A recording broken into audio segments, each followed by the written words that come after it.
everybody. Thank you for joining us for From the Gates of Jerusalem. This week we have a really special episode for you. It's the High Holy Days here in Jerusalem. We've just gone through Rosh Hashanah, Yom Kippur, and now we're in the middle of Sukkot, and we just want to share a little bit with you about what's going on here in the city. Yeah, there's really no greater joy than to be here in this time of year. We've started with Rosh Hashanah, which is the new year in the Hebrew calendar. And to me, I've gotten so used to celebrating that way that it's really the new year to me. It's hard for me to go back to the Roman calendar now and think of January as the new year. My season starts now with Rosh Hashanah, according to the Hebrew New Year. And so that's just kind of what happens whenever you get in God's timing and on God's calendar.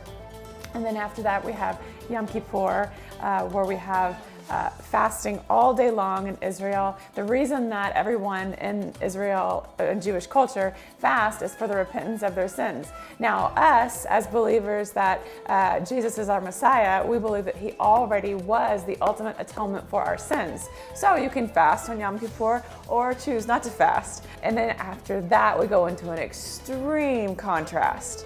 5 days from Yom Kippur, we have the Feast of Tabernacles, Sukkot, and it is a feasting time. There's a lot of eating that happens around Sukkot. I think pretty much the whole holiday for a week is really about eating. It's about being together with your family. It's a holiday that children really enjoy. And, in this time of year, you're supposed to eat every single meal underneath your tabernacle, your temporary dwelling that you make. And so these are really fun times to be in Israel.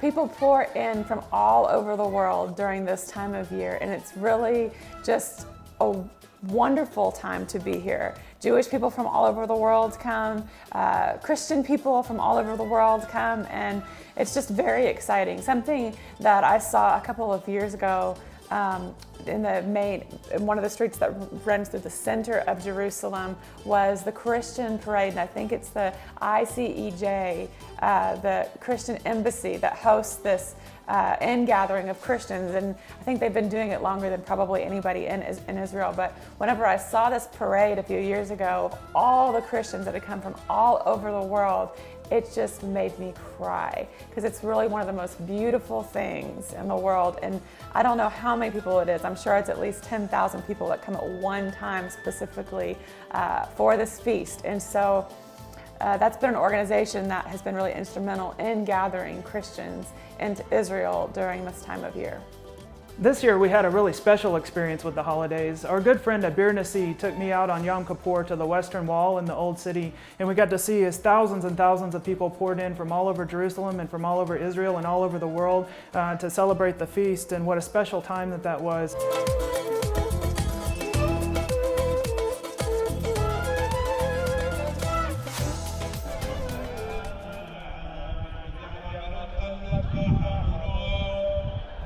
Tonight is the most exciting night of the year here in the Old City of Jerusalem. We're sitting here on a rooftop overlooking the Western Wall, where tens of thousands of Jewish people have gathered from all over Israel and all over the world to seek atonement for their sins. Tomorrow is Yom Kippur, and we're excited to be here and join in the celebration. Today we have a very special guest here with us, Mr. Abir Nasi. He's also a good friend of ours.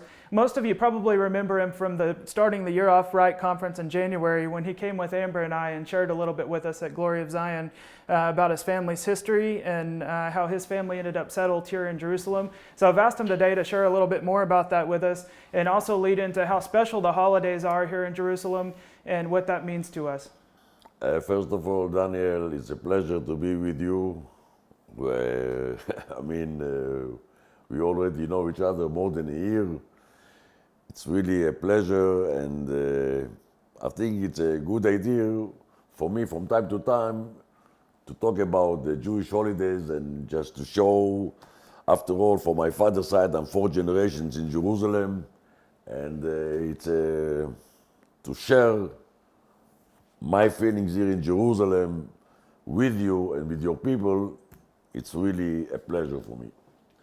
So I'm very happy, like 3-4 days ago, I took you in the middle of the night to show in the Western Wall that maybe more than 250,000 people, 12 o'clock at night, gathered together in the Western Wall and to have a scream to God to ask for forgiveness. This is, how can, to explain you people in the States, 2 days before Yom Kippur, an Arab terrorist shot in the street of Jerusalem and he killed 2 people, innocent people in the streets of Jerusalem. And I was surprised to see 250,000 people coming to the Western Wall 2 days afterwards. Like when you believe in God, you have no fear. Nobody can beat us because we are believers. And for the last 2,000 years, from the time of the Romans in Jerusalem, we are back in Jerusalem. 2,000 years ago, we deported out of Jerusalem, and today, after 2,000 years, we are back in Jerusalem. And it's a miracle. Really and truly, it's a miracle. And I said in the church, and I will say today for the Sukkot, tonight we celebrate the Sukkot.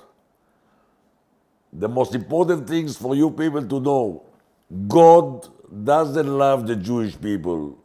He's crazy about us. And it's a fact. You see it, Daniel, you live in Jerusalem. That's the truth. It's a miracle. All the Arab nations surrounding us, they try to finish with us. Impossible. Why? As I said, we have God on top. He's taking care of us. You can see every second and every minute that we have here the glory of Zion and the glory of God upon my people. And you are part of the picture too, Daniel. That was such a special experience the other day when you took me up there to the Western Wall for Yom Kippur to just see the tens of thousands of people that rushed into the city and how the courtyard was just filled there in front of the Western Wall. And what the Lord began speaking to me while we were there was Psalms 118, where he says, "Blessed is he who comes in the name of the Lord." And that's just all I could hear just ringing in my ears over and over again while we were there is, "Blessed is he who comes in the name of the Lord." And to watch as the Lord just pours out his blessing here in this nation as he protects the Jewish people and as they come together to honor him on the set holidays for that is just an incredible experience and something that I'm so blessed to be a part of. Yeah, and only 2 days ago, the United Nations, they say they had resolutions that the Jewish people had nothing to do with the Western Wall. Can you believe it?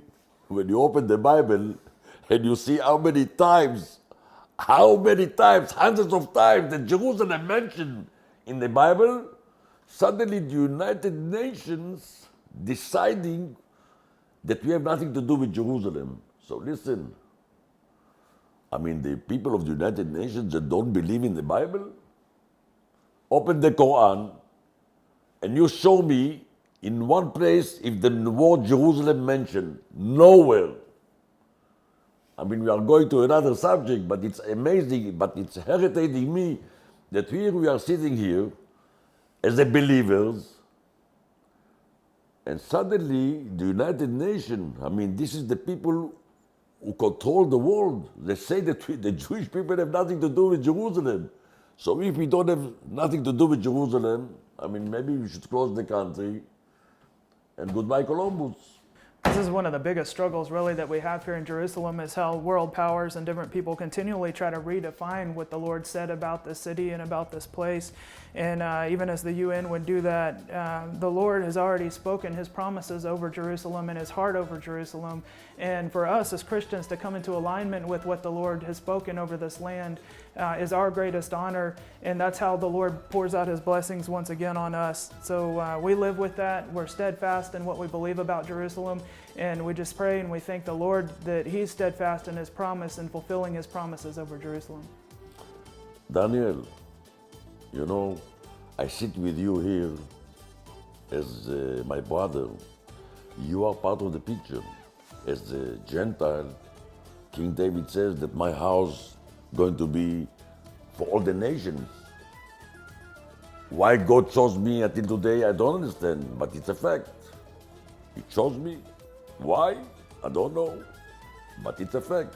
And you and all the people surrounding you, all the believers, you are part of the picture. The third temple not going to be only for the Jewish people, it's going to be for all the believers who believe in the Jewish faith, in the Bible, and in Jerusalem. This is the heart of the nation, Jerusalem. Without Jerusalem, we are nothing. 3 times a day we are praying to the east, in other words, to Jerusalem.